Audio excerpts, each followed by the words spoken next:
Hello, everyone, and welcome to Create a Compelling Pitch Deck that's going to get investors to invest in you. My name is Ken Burke. I'm a serial entrepreneur, and I have been doing this for a long time. I've written a lot of pitch decks in my time. So we're going to take all that knowledge and a bunch of other information, and we're going to give that to you, walk you step by step through the process. I got to tell you that the investor deck is the single most important document that you can have when you're pitching to investors. They require it. So they're not going to talk to you unless you have a pitch deck. And usually you have to send this out via email before they'll even pick up the phone or do a Zoom meeting or an in-person meeting as well. Now, what's important about the pitch deck and important about this class is that we've got to make it compelling enough to draw them in.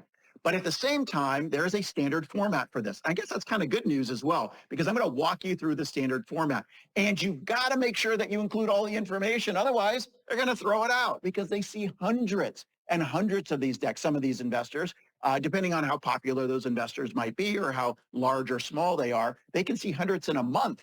And so you really do need to stand out. Now, we got to get them excited about your business or business idea, so that they can at least move forward enough to do a phone call with you. And then they can get you on the phone, animated, pitching your business. And then you have even a better chance of moving forward in the process. And I think that's important. Ideally, we get a Zoom meeting or we get an in-person meeting. Those are golden as well. You're always best when you're in person. Believe it or not, sometimes I know a lot of people don't like to pitch, but you're always best when you're in person. That's when you're on stage. So we want to make sure that you use this deck for all these different purposes. So a couple of uses, again, that I want to make sure you understand, that we send it out to investors. We use it in the meeting, and we actually use, in many cases, the same deck that we send out, we use in the meeting. You might beef it up just a little bit, add a couple of more slides, maybe go into your product a little bit more. We'll talk a little bit more about that.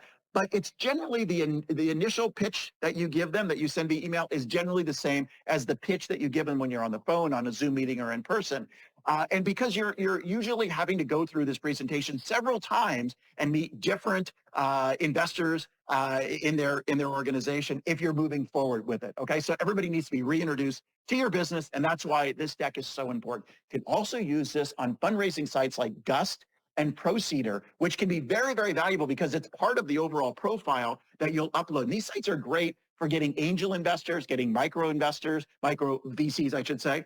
And a lot of them actually require you to have something on one of these sites before they'll even take a look at you as well. So you want to check out Gust.com and Proceeder.com as well. They work a little differently, but they're essentially the same thing. Now, you can also use these if you're part of an accelerator. So you'll just have a head start on the accelerator where they can continue to work on you and your deck based on the presentation and course that we're going to go through today. So this is going to benefit you even if you're already in an accelerator. And then finally, you can also use this deck as part of crowdfunding, whether you're doing a Kickstarter campaign or you're doing equity crowdfunding with like a WeFunder or a Start Engine campaign as well. And they all require this pitch deck. The same pitch deck can be used for all these different things. And so the key is that we've got to get people, we've got to make sure that people can get compelled enough to move you down the chain. Because again, the further you go down the chain with these investors, the further you go down the road with these investors, the more likely they are to invest. So you got to grab their attention and make your presentation stand out, all while keeping to the standard format. Because if you don't keep to the standard format, again, you're going to get tossed. Okay.